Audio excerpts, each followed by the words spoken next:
নমস্কার বন্ধুরা, সুপ্রিয়া রান্নাঘরে তোমাদের সকলকে স্বাগত। আজকে কেঁদুরি বা কুঁদরি দিয়ে একটা দুর্দান্ত স্বাদের মজাদার রেসিপি তোমাদের সাথে শেয়ার করব। এইভাবে কুঁদরি বা কেঁদুরি রান্না করে গরম ভাত ও রুটির সাথে পরিবেশন করে দেখো, বাচ্চা থেকে বড় সকলেই ভীষণ মজা করে খাবে। তাহলে চলো বন্ধুরা, দেখে নেওয়া যাক আজকের রেসিপি কিভাবে বানানো হয়। রেসিপিটা বানানোর জন্য এখানে নিয়েছি 250 গ্রাম কুঁদরি।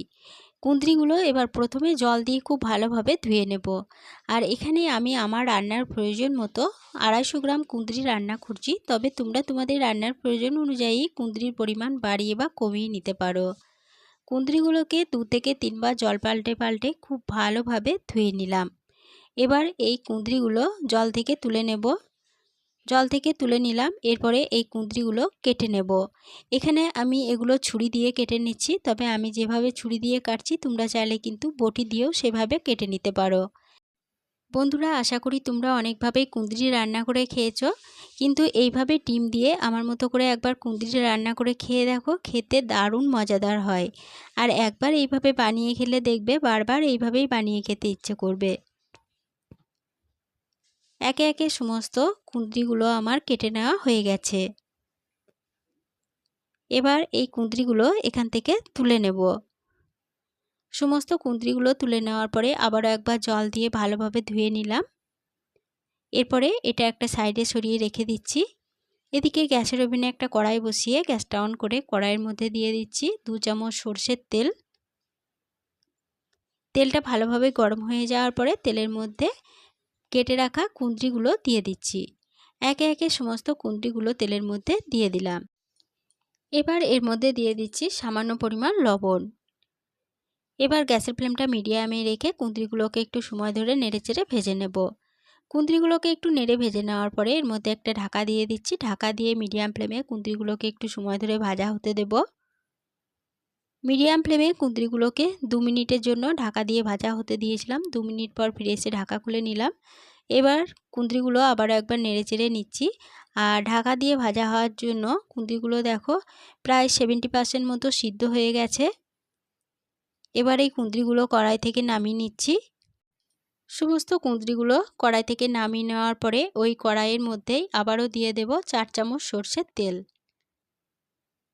তেলে ফোড়নের জন্য দিয়ে দিচ্ছি 1/2 চামচ কালো জিরে আর 2টো শুকনো লঙ্কাকে কেটে দিয়ে দিলাম।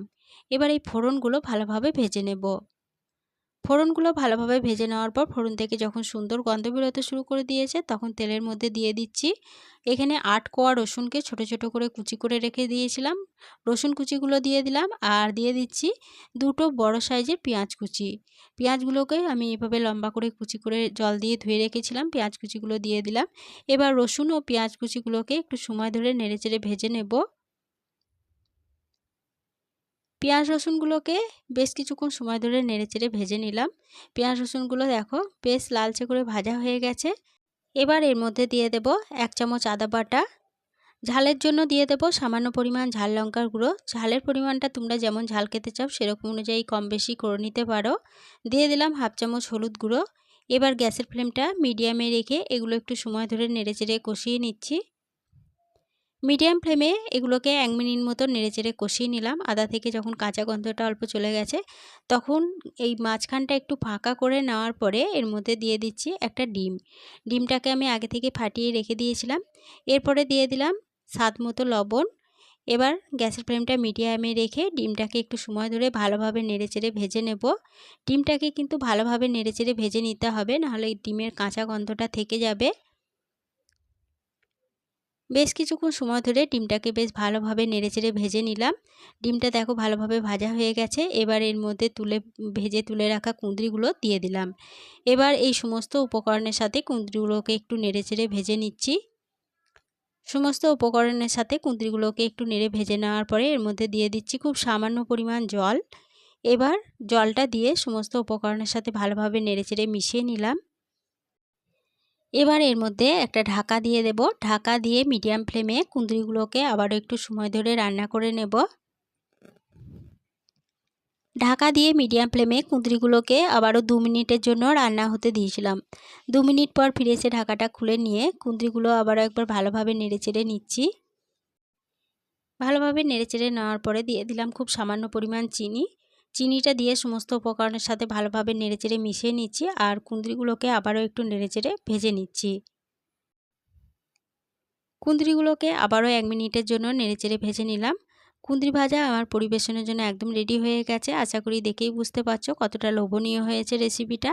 আজকের রেসিপিটা প্রথম থেকে শেষ অবধি দেখার জন্য তোমাদেরকে অসংখ্য ধন্যবাদ। এই কুঁদরির রেসিপি দেখে ভালো লেগে থাকলে প্লিজ লাইক, কমেন্ট ও সকলের সাথে শেয়ার করে দিতে ভুলো না। নতুন বন্ধু হয়ে থাকলে চ্যানেলটা সাবস্ক্রাইব করে পাশে থেকো। আজকের রেসিপিটা এই পর্যন্তই ছিল। ফিরে আসবো আবার নতুন কোনো রেসিপি নিয়ে।